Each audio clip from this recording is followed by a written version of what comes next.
Oh, Jeff, summer's a great time to hit the coast of southern Maine. Ray, I couldn't agree with you more. And if we're going to keep our appointment with a ghost, we need to pop a ride on this boat here in Biddeford. Ahoy, Captain! Jeff, this isn't a very big boat. No, but first of all, we're not fishing for sharks. Right. So we're not going to need a bigger boat? And second, we're not going very far. We're heading to that island just ahead to explore the scene of a murder. Ooh.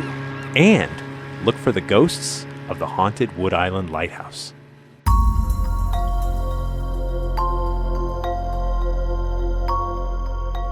Hi, I'm Jeff Belanger. And I'm Ray Auger. Welcome to episode 151 of the New England Legends podcast.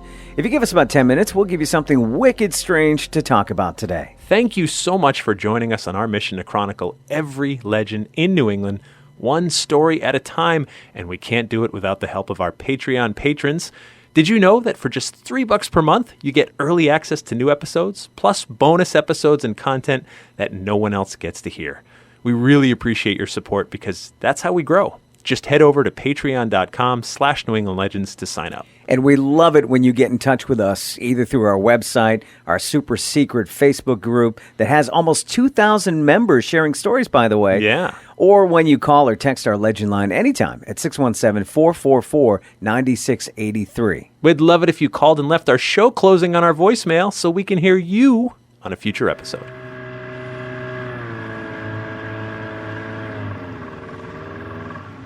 All right, we're pulling up to Wood Island, which is just over a mile from the Biddeford mainland. The island itself is about a half mile long and maybe about a quarter mile wide, and I can see why they call it Wood Island. There's right. Plenty of trees here. Yeah. The lighthouse sits at the far eastern side as a navigation point for ships piloting Saco Bay. But Jeff, you're saying this is also the site of a murder? A murder most foul. Ooh. And not just a murder most foul, but a murder-suicide. Well, no wonder this lighthouse is haunted then. To figure out how we got here, let's head back to 1806 and set this up. It's 1806, and shipping around Saco Bay is big business. Combine more ships with notoriously tricky weather, and it's clear this region needs a lighthouse.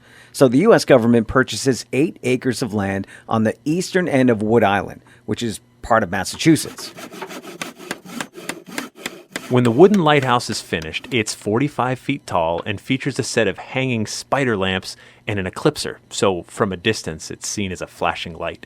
Check out the wooden shingles down the side of the structure. Well, that makes sense. There's plenty of wood to work with around these parts. But there's a problem. And I bet that problem rhymes with weather. That it does.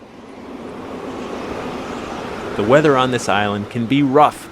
The wooden tower is pounded by the elements, and it soon becomes clear this isn't going to work for the long haul. So we jump ahead to 1857. In 1820, Maine became an official state, meaning Wood Island is now in Maine territory and no longer Massachusetts. And now the lighthouse tower is rebuilt from granite. A fancy new lens is added to the light, and now everyone is feeling better about this important lighthouse withstanding harsh New England weather. Storms and lighthouse keepers come and go. Though this job is mundane, it's also a matter of life and death. Ships, their crew, and expensive cargo are all counting on this light being lit in darkness and bad weather. So, on calm days, lighthouse keepers like Uncle Eben Emerson polish the metal, sweep the steps clean. But there's exciting moments as well, like in 1865 when Emerson becomes a hero when he rescues the crew of the wrecked brig Edith Ann. There's also the heroism of lighthouse keeper Thomas Orcutt and his family. In 1887, the schooner Cora Van Gilder grounded near Wood Island. The rescue isn't a challenge for the other sailors in the vicinity because the ship is just stuck. It's not sinking. But when rescuers learn that the wife of the schooner's captain is on board and has smallpox, they abandon the rescue attempts. But not Thomas Orcutt. He not only rescues the captain's wife, he brings her back home where his family nurses her back to health. And that's the life of a lighthouse and its keepers. Long stretches of nothing and a few moments to shine as heroes, or some intense drama when something goes horribly wrong. And on Wood Island, something's about to go horribly wrong. It's June 1st, 1896, and we're walking along the southern edge of the island. There were two sets of buildings nearby, and besides the lighthouse and the keeper's quarters, these are the only other structures on the island. There's a small house that looks okay, but these other buildings are kind of in sad shape.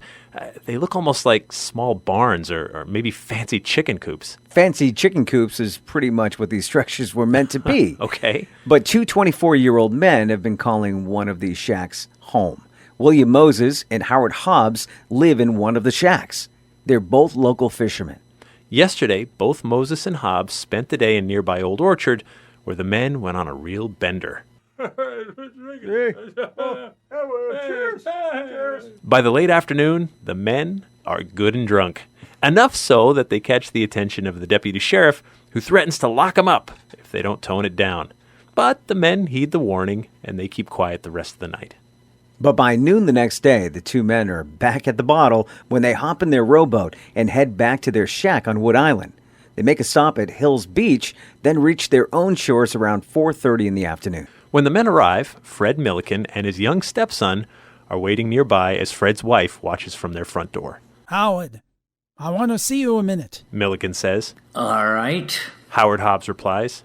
But he doesn't stop to talk. He just keeps on walking with his buddy back to their nearby shack. When they get inside, the drunken Hobbs picks up his rifle and says to Moses, Come on. We'll go over to Fred's. Moses tries to convince Howard to leave the rifle. He tells him, You don't want to take that along. Yes, I do. Is the reply. The two men walk back outside and meet Fred Milliken by their gate. Is that gun loaded? Milliken asks. It's not loaded. I'll see whether it is or not. Milliken takes 2 steps towards Howard, and that's when Hobbs raises the rifle to his shoulder. He shot me. Fred grabs his chest and stumbles. Mrs. Milliken comes running to her husband's aid. Both she and Moses help the wounded man into the house and onto the bed. Mrs. Milliken can see this is a serious wound. He's bleeding badly.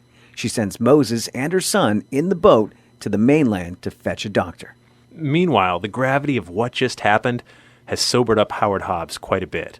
He's trying to help the situation as best he can, but guilt is gnawing at him from the inside like some wild animal. Is there anything I can do to help? My boots are hurting my feet. Would you pull them off? Howard moves to Milliken's feet and starts removing his boots.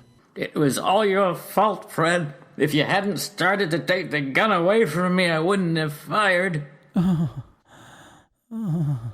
That's when Howard stands up, picks up his rifle that he just leaned against the bed, and Mrs. Milliken offers to take it from him. No, you don't. You can't have that gun. Don't you come toward me, for if you do, I will put a bullet through you, too. Don't kill her, Howard. She has never done you any harm. Hobbs doesn't shoot Mrs. Milliken.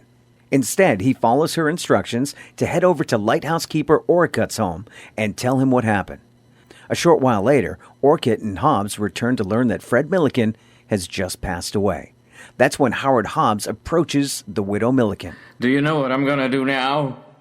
I am going home and will take this gun and put a hole right through here. He points to his temple, then walks away back to his shack. Mrs. Milliken turns back to tend to her husband's corpse. Fred Milliken lived about 45 minutes after he was shot. Moments later, from nearby, another gunshot rings out. Mrs. Milliken doesn't bother to investigate to see if Howard Hobbs has just kept his word. Somehow, she knows he's gone too. When the doctor arrives from the mainland a short while later, he learns there's no rush for medical help. Fred Milliken has passed away, and there's now a second dead man to tend to. Moses finds the body of his roommate dead in his bed, with blood spilling out of his temple. The murder-suicide will haunt this island forever, and that brings us back to today. All right, I have questions. Me too.